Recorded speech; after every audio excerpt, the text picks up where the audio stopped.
Hi, Mark. Congratulations on your 2022 Outstanding Supervisor Award. Thank you.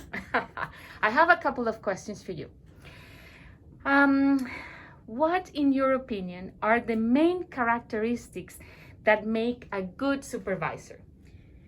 In my opinion, to be a good supervisor, you have to understand that every student is different and that they all need different things. And the hard part is to judge what they need. The best way to do that is to communicate.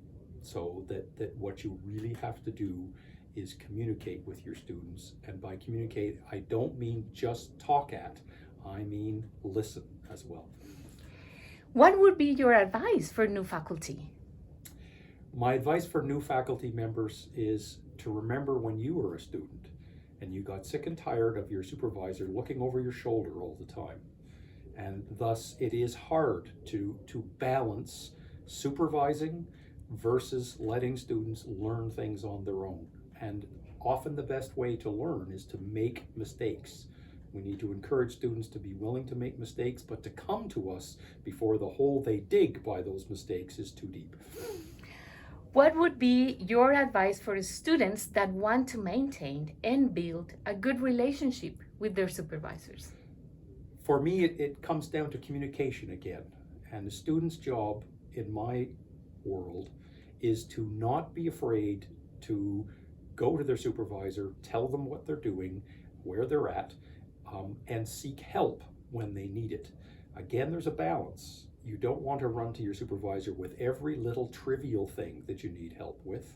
Asking other students can often be beneficial, but you don't want to not talk to your supervisor when that hole you're in gets over your head. So you have to be willing to communicate, but trying your best to work things out for yourself first. Because remember, at the end of the day, we're trying to train students, not technicians.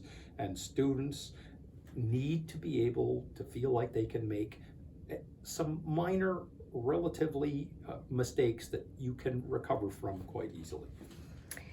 And finally, how to navigate the discrepancy between supervisors wanting publishable material and students wanting their qualifications? I think this is something that students don't understand well enough. That in my business in science, I can't do my work without good grad students. But I get benefits from doing work that then is published in the form of peer-reviewed, refereed publications. That's how I get grants. That's how I get promoted. That is my currency.